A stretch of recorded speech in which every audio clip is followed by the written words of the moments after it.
Welcome, David. Welcome back to Cincinnati. Well, thank you so much. It's really great to be back. So, tell me about New Dillies and that whole vibe and that scene, because I really wish I'd been there. Well, let me see. Okay, I'll start out. I got to Cincinnati in, I think, 1960.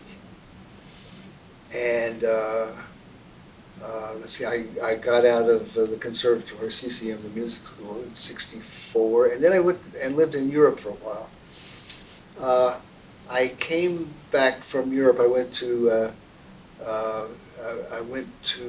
Santa Fe, New Mexico, to stay with a woman who I had met in Germany, who was going to school there, and eventually became my first wife. And so anyway, somehow we came to Cincinnati, because that's where all my roots and my friends were, and my musical adult life. All my career was in Cincinnati up to then. So I went to Europe, and I came back from Europe in 1968, the beginning of 1968. After having gone to Santa Fe, I came back with $1,000 in my pocket. I felt really, really rich in 1968 with $1,000 in my pocket. But I went to Santa Fe, and then I came back to Cincinnati. The money had kind of gone down. I rented an apartment here in Mount Adams, and I paid the deposit and the first month's rent, and by that time I had like about $40 or $50 in my pocket. I said, uh-oh, and no job and no possibility of a job. So I went to the grocery store. I bought a sack of potatoes, a pound of butter, a box of salt, and I said, I think I can survive on this until maybe I can get some work. Well, so I was living in this by myself. I had just moved into this apartment in Mount Adams. Well, the next day I walked up to the main street in Mount Adams, which had 3 or 4 jazz clubs. One of them was called New Dillies. That sounds like a strange name, but if you know any of the important families in Cincinnati, the Siegel family was kind of important, and one of the family members, Dilly Siegel, opened this music. I can't really call it a jazz club, although we were mostly playing jazz there. But this was 1968, I think, and the real bebop period had already gone and passed. We were into the 60s and the 70s, which was the rock and roll generation in America. Well, so I go to New Dillies, and it turns out that this wonderful, wonderful sax player, who I had known of before, named Jimmy McGary, was playing at New Dillies with a quartet. So I think I had worked with Jimmy way back when, before I went to Europe, just a little bit. Jimmy was the major, well, there were 2 major jazz musicians in Cincinnati at that time. Cal Collins, who was a brilliant guitar player, and Jimmy McGary, who was absolutely as good of a jazz sax player as you can imagine. In fact, Jimmy, I had known him 10 years earlier. He went to Las Vegas, and he finally returned to Cincinnati. He said he just really hated the scene in Las Vegas. In fact, we used to play a really avant-garde kind of piece that he called "Freaking Out in Las Vegas." that gave him a vent for his anger to that scene, which he really didn't like. So I go to New Dillies, and I go in, and I know a few people that were there, and I sit in and play with them, and they hired me. It was so lucky. I had no money and no possibility of a job. All of a sudden, I had a 6-night-a-week job with some really, really great musicians in Mount Adams here in Cincinnati. So, and the great musicians were, of course, Jimmy McGary was the leader, was the Jimmy McGary Quartet. Grove Mooney, who has made a name for himself in Boston in the last 30 years, I guess. John Young, I'm not sure where he went. He's kind of disappeared. He's out there somewhere, probably still playing the bass. And Kenny Poole, who was unfortunately passed away about, I guess, 15 or maybe 20 years ago. He was a really, really wonderful guitar player, young guy, slightly younger than me, I think. And so that was a terrific group. And when I joined, when Jimmy was there with just those guys, it was basically, he was a bebop tenor player, a brilliant bebop tenor player, and they basically played the the jazz repertoire, and he played wonderful jazz bebop solos on it. When I got there, I kind of said, well, I'd like to add a little other dimension to this group, and put some more contemporary, put a little kind of rock flavored things into it. So actually, I believe when I joined the group, it was called the Jimmy McGary Quintet. After my musical contributions and influences went into that group, it became, Jimmy changed the name, it became the Sound Museum. Jimmy thought we were making so many different kinds of music. It was almost like a museum, but a museum of sounds. So the Sound Museum played at New Delhi's pub in Mount Adams for 6 nights a week for just a little over a year, I think. Then we changed. I don't know why we went to another place, but at that time I had just become James Brown's arranger.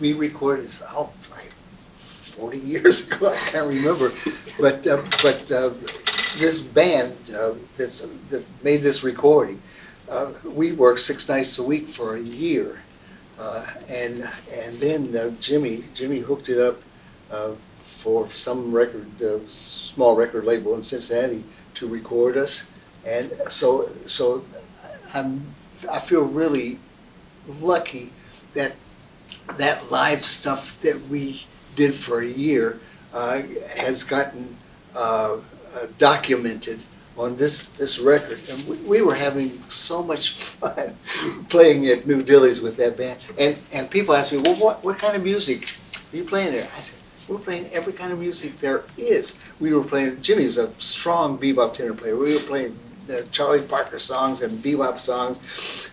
We had this blues singer, Popeye Maupin, who wasn't really a member of the band, but he installed himself as the greeter at New Delhi's and shaking hands with everybody that came in, and he sang the blues with us. So first bebop, then the blues, and then it was 1968. The avant-garde movement had already started making inroads all around America. So he played some free, very out kind of stuff. And there's some of that out. So I think probably. I remember Algunas. We played it every night. It's a tune I composed, and somebody asked me, "Well, what's Algunas mean, and why did you call it Algunas?" And I explained, Algunas is Spanish for something. And I said, I had to call it something. So it became Algunas, which we played every night, and we really stretched out on it. So I'm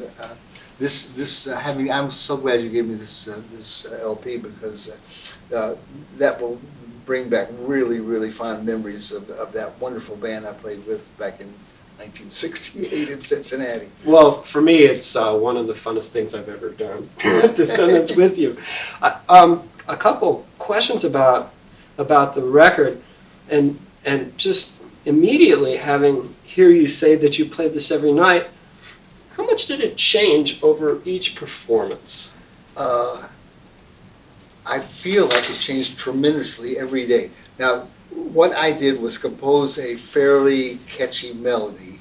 It lasted about a minute and a half, something like that. And then my concept for that tune is, after we played that melody, the melody came to us and stopped. The rhythm came to a stop. There was a fermata, a stop, and then the first soloist, and then later on the next soloist and the next soloist, uh, is standing there with his instrument or his piano, and there's nothing happening, no beat, no tempo, no key, no nothing, and each member, when they played their own solos, could set their own everything.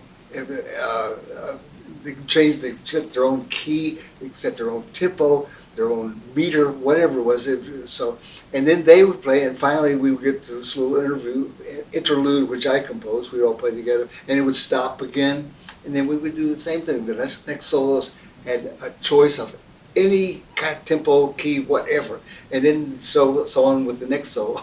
And so it was a free tune. It did have a melody that kept coming back, and beyond that there was no planning. Whatever anybody wanted to do, go for it.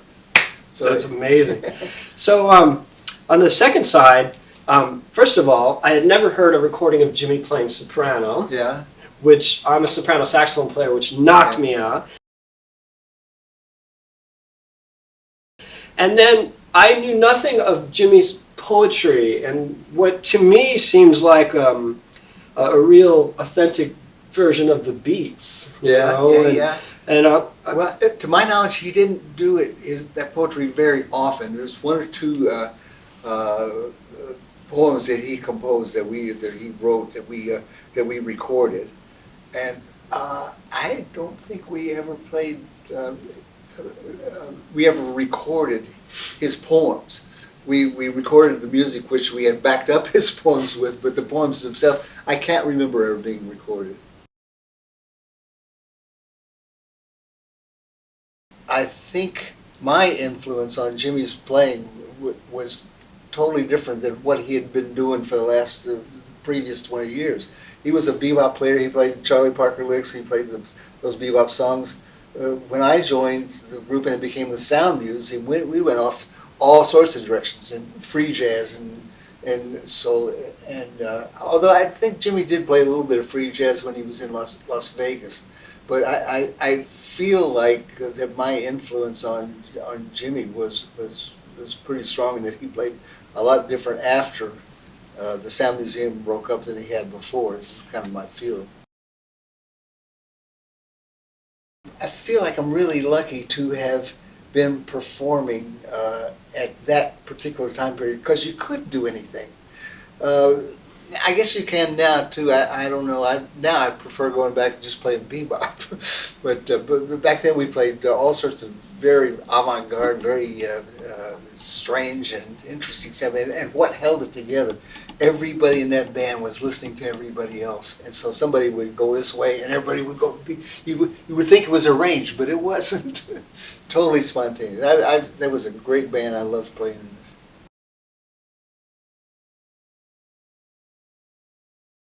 Can you speak about the brass side? Is it trumpet? Okay, well, I was a composition major at the conservatory, CCM, and a French horn minor. I think my sixth grade, I started playing trumpet in the fourth grade. That was my first experience with a brass instrument.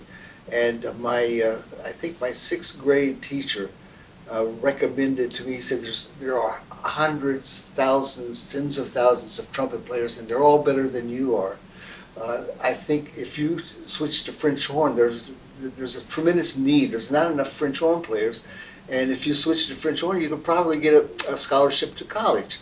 So I got my parents to buy me a French horn. I became a French horn player, and I did get a scholarship to college from playing French horn.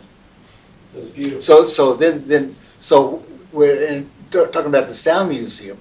I don't think I ever took my French horn there, but somebody sold me a valve trombone at a very, very low rate.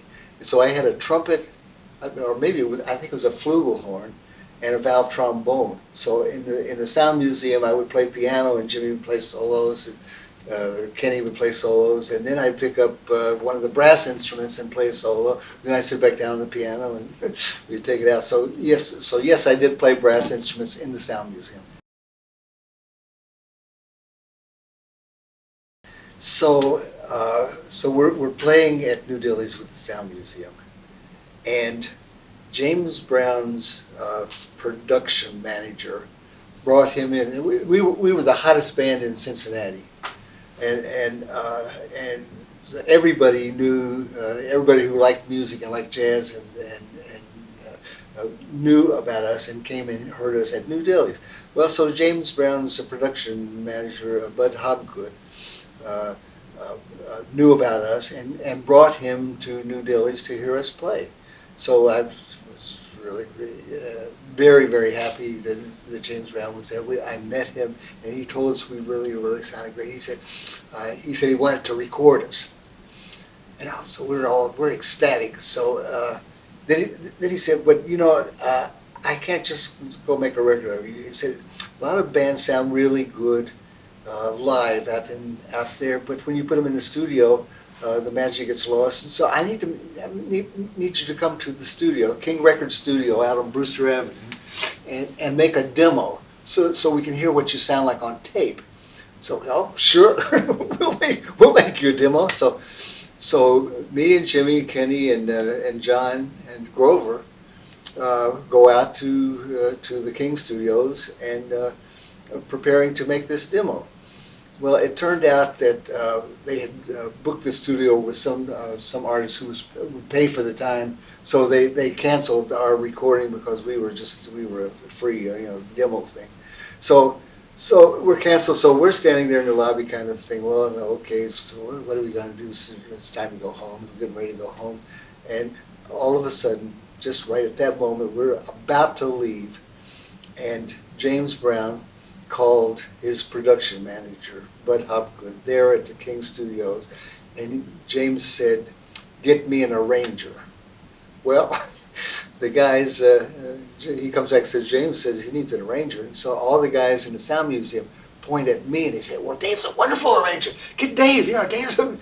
And he said, "Well, this isn't jazz. This is funk. This is hard, heavy funk." And the guy said, "Don't worry, Dave can write anything." So he took a chance, and he hired me. James ordered 6 tunes to be arranged for him to sing on. So James, he was on the road constantly. So like a month later, so we recorded those 6 tunes. I didn't have a clue what funky music was about, though. The closest I knew to anything funky was a little bit of Ray Charles and maybe some things of the Beatles. I didn't have a clue. But anyway, I wrote these arrangements, and I thought they sounded pretty good. So a month later, Hopgood calls me and says, "James is coming to town, so we were going to listen to the tracks with him." So we're waiting in the studio, and James comes into the studio. Well, James is not a big guy. He may be a little bit shorter than me, but not a big physical guy, but his energy is so huge that when he walks into the room, you feel like a huge guy just came into the room. And his energy was like that. So he comes in with a big smile and all this energy going out, and okay, let me hear him. So he listens, the engineer plays him the first tune, and he listens to about 10 seconds of it. It's okay, let me hear the next one. So he listens to the first 10 seconds of the next one. Let me hear that. Finally, he's heard the first 10 seconds of all of them. And he looks at me, and I'll never forget these words in my life. He looks at me and says, "That ain't hip, that's straight." And I'm thinking, oh my God. Well, I just lost the greatest career opportunity anybody could ever have.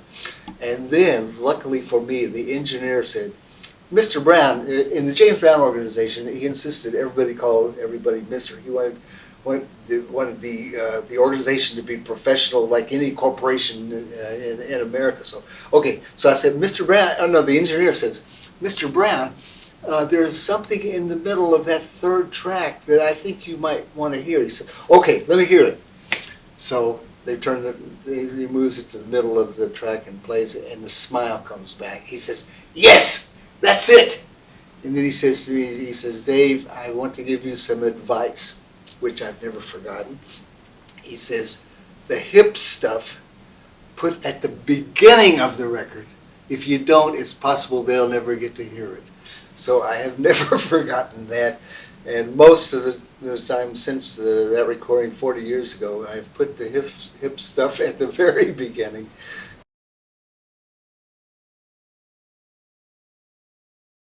How do you mentor young musicians? What's that process? Uh, well, recently, I live in Japan now, and I get called fairly often to go to a junior high school or a high school and kind of coach the stage bands. That almost every school in Japan has a stage band. And actually, I was an adjudicator, a judge at a contest in Tokyo one time, and like 10 junior high school big bands came out and played. It was shockingly good. I said, "What is going on here?" Now, I thought about it a little bit. When you hear a band of 14, 15, 16-year-olds playing and they sound really great, why do they sound so good? Because they have a great teacher who is leading them in the right direction. And then, so I have been called to help some of these young people learn to play music better and so on and so forth. And I thought about it. Now, why am I doing this? I thought about it when I was a kid. Some really great older musicians helped me tremendously. Without some of the influence of some of these people, I probably wouldn't be sitting here today. And that made me think about it and realize how important passing the knowledge down from the grandfather's generation to the parents' generation to my generation to the children's generation. Passing that knowledge down is really important, and the only way you can do it is the people who have that knowledge got to be willing to give it up. So I have any opportunity I have had in Japan to mentor a group, or occasionally, very seldom for me recently, there's an individual. I would rather be helping an individual because I could when I meet a young jazz player and they play the saxophone and the trumpet, what first I do is I wig out where they are at, what level of knowledge do they have, and what knowledge of skill, technical skill on their instrument do they have, and then figuring out where they're coming from, then I try to figure out what I can give them to go on from there. So it's a pretty simple process, but in the same way that those older guys helped me, I'm trying to pass my knowledge to the younger guys.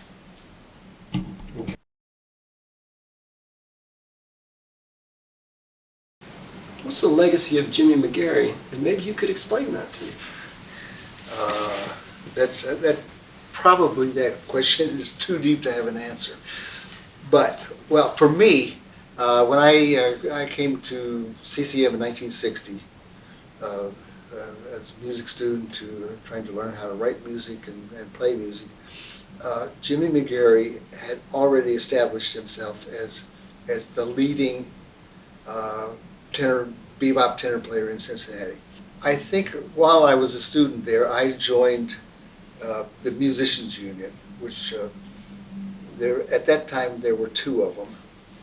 There was Local 1, which I joined, which was for white people. And it was, I think it was 247, something like that, which was the Black Musicians Union in Cincinnati in 1960. Well, Jimmy McGary, who was working in all the jazz joints in Cincinnati, finally, I think a little before this, had to join the Musicians Union in order to keep playing. But Jimmy McGary didn't play in white joints. He always played in black joints. So with the black jazz musicians, the Cincinnati black jazz musicians community, he was a leading member of it. And so he joined 847 or whatever the name of that black local was. He joined them. And that gives you an idea of where Jimmy's mind was coming from. He was a jazz musician. Everybody, like 90% of the people he played with were black people. And so he joined the black local, and which we kind of white students thought it was a little strange, but now I understand. He didn't want the kind of work that people in Local 1 got. He didn't want any part of it. He wanted to be out there in a black joint playing bebop. So that's one aspect of who Jimmy McGary was. What was he to you? Well, let's see. First, when I first got here, I'm an 18-year-old freshman, don't know nothing, and he was one of the there was two. There was three heroes at that time. Cal Collins, who was one of the best jazz guitar players who ever lived. I think he passed away quite a few years back, but Cal Collins was a brilliant guitar player, not only a brilliant jazz guitar player, but he was a brilliant guitar player. I think he had grown up in northern Kentucky, and he could play country Pickens style guitar about as good as anybody I ever heard, as well as a brilliant jazz musician. There was Cal. Let's see, there was Frank Vincent and the De Felice group, which played downtown. They played 6 nights a week for as long as I can remember. I think Frank Vincent eventually became a professor at the conservatory. I took a jazz class piano from Frank Vincent. Did you? Yeah. It was a trip. Yeah. Well, like those guys were the heavies in downtown Cincinnati. They played forever at one of those piano lounges right in downtown. And so I would go hear them and sit in, and then I would watch Frank play, and I'd go home and practice trying to play like Frank Vincent. Okay, so you got Cal Collins, you got the De Felice group, and then you had Jimmy McGary, who almost always hung out with the black musicians. I jammed with some of those. I can't remember any of their names now. I can't remember anything now.